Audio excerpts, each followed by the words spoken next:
తిరుమల శ్రీవారిని దర్శించుకున్నారు లక్షద్వీప్ గవర్నర్ ప్రిఫుల్ ఖోడా పటేల్. తెలంగాణ మాజీ మంత్రి శ్రీనివాస గౌడ్, మాజీ మంత్రి శ్రీనివాస్ యాదవ్, మాజీ మంత్రి కావల శ్రీనివాసులు వేర్వేరుగా దర్శించుకున్నారు. ఆలయ అధికారులు దర్శన ఏర్పాట్లను చేసి ఆ శ్రీనివాసుని తీర్థ ప్రసాదాలతో పాటు శేషవస్త్రాన్ని బహుకరించారు. గురువారం ఉదయం నైవేద్య విరామ సమయంలో స్వామివారిని దర్శించి మొక్కులు తీర్చుకున్నారు.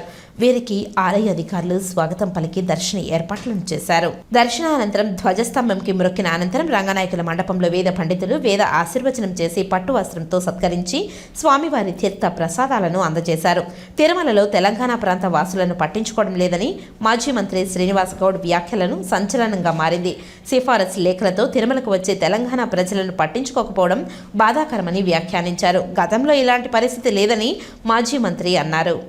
ఈరోజు ఇక్కడ పరిస్థితి చూస్తుంటే తెలంగాణ సామాన్య ప్రజలకు కానీ, తెలంగాణ రాజకీయ నాయకులకు కానీ, తెలంగాణ సంబంధించినటువంటి వ్యాపారవేత్తలకు కానీ ఇక్కడ కొంత డిఫరెన్సెస్ అనేది కనిపిస్తా ఉంది. ఇది మంచి పరిణామం కాదు. ఎందుకంటే టీటీడీ పాలక మండలి అంటే మాకు గొప్ప గౌరవం. దేవుడు తిరుపతి దేవుడు అంటే మాకు ప్రపంచానికి దేవుడు. ఈ ప్రాంతంలో ఉన్నంత మాత్రం ఈ ప్రాంతం మాది అని దేవుని విషయంలో అనుకుంటూ వెళ్ళలేదు. అలా చేస్తే దేవుని కూడా కోపం వస్తుంది. ఒకే మాదిరిగా ఉండాలి. తెలంగాణ ప్రజలకు, ఆంధ్ర ప్రజలకు, తెలంగాణ నాయకులకు, ప్రజాప్రతినిధులకు, ఆంధ్ర నాయకులకు, వ్యాపారవేత్తలకు ఈక్వల్గా ఉండాలి. కానీ ఇక్కడ చాలా డిఫరెన్స్ కనిపిస్తుంది. ప్రజలకు, రాజకీయ నాయకులకు కానీ, విఐపీలకు కానీ, మామూలులకు కానీ, వ్యాపారవేత్తలకు కానీ, భక్తులకు మాత్రం భేదం కనిపిస్తూ ఉంది. అనుభవజ్ఞుడైనటువంటి ముఖ్యమంత్రి గారు మరి దీన్ని సరిచేయాల్సిన బాధ్యత ఉంది. మేము ఏనాడైనా ఈ 10 సంవత్సరాల కాలంలో ఏనాడైనా మేము ఆంధ్ర వాళ్ళ ప్రజలను కానీ, ఆంధ్ర వ్యాపారస్తులను కానీ, మేము హైదరాబాద్లో కానీ, తెలంగాణలో కానీ ఏనాడైనా భేదాభిప్రాయం చూసినామా? ఆంధ్రప్రదేశ్ ఉన్నప్పుడు కూడా తెలంగాణలో ఎక్కడ నీళ్లు ఉంటే,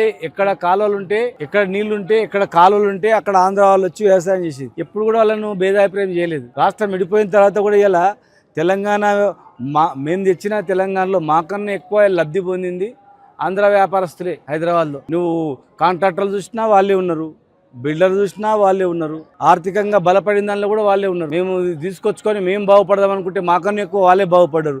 సరే వాళ్ళు పని చేసుకుంటారులే అనుకొని మేము అనుకున్నాం. కానీ ఇంత డిఫరెన్సెస్ ఉంటామని ఇప్పుడు చూస్తున్నాం 10 ఏళ్ళ తర్వాత.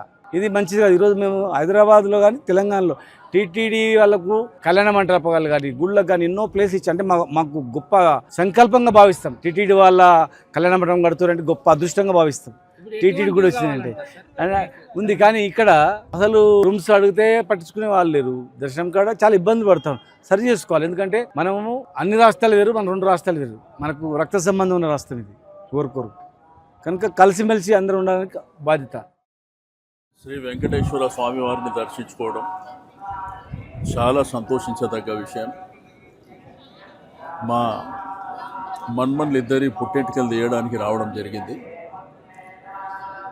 వెంకటేశ్వర స్వామి భక్తుడిగా మీకు తెలుసు అనేక సంవత్సరాల నుంచి మరి స్వామివారి దర్శనం చేసుకోవడం, ఎప్పుడు దర్శనం చేసుకున్నా కానీ ఆ పవిత్రత, ఆ దేవుడి మహిమ, గొప్పతనం, మరి ఈ ప్రాంతంలో ఇంత బ్రహ్మాండంగా నీట్నెస్ మెయింటైన్ చేయడం, నేను మనస్ఫూర్తిగా దేవాదాయ శాఖ కానివ్వండి, అదేవిధంగా ఇక్కడ తిరుమల తిరుపతి దేవస్థానానికి సంబంధించినటువంటి చైర్మన్ గారు, ఈఓ గారు, ట్రస్టీ మెంబర్స్ కానివ్వండి, ఇక్కడ పనిచేసేటువంటి స్టాఫ్ కానివ్వండి, ప్రతి ఒక్కరికి నేను మనస్ఫూర్తిగా అభినందనలు తెలియజేస్తున్నా. ఎందుకంటే నాలాగా లక్షలాది మంది స్వామివారి భక్తులు ఉంటారు. వచ్చినటువంటి భక్తులకు దర్శనం చేపించడం, వారికి కావాల్సినటువంటి అకామిడేషన్ కానివ్వండి, అంటే ప్రధానంగా ఏంటంటే కోట్లాది మంది జనం వస్తుంటారు ఈ ప్రాంతానికి ఆ దేవదేవుడిని దర్శించుకోవడానికి. సంతోషం. తెలుగు రాష్ట్రాల ప్రజలు కూడా సంతోషంగా ఉండాలని ఆ స్వామివారిని వేడుకోవడం జరిగింది. అందరు తెలుగు వాళ్ళు ఎక్కడున్నా కానీ, ప్రపంచంలో ఏ రాష్ట్రంలో ఉన్నా, ప్రపంచంలో ఎక్కడున్నా కానీ అందరూ సుఖ సంతోషాలతోనే, ఆయుర ఆరోగ్యాలతోని. సంక్రాంతి పండుగ కూడా వస్తుంది, గొప్ప పండుగ. ఎందుకంటే మన తెలుగు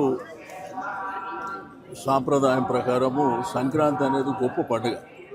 ఇక్కడ ఆంధ్రప్రదేశ్లో కానివ్వండి, అక్కడ తెలంగాణలో కానివ్వండి, అందరు సుఖ సంతోషాలతో ఉండాలని ఆ భగవంతుని కోరుతాం.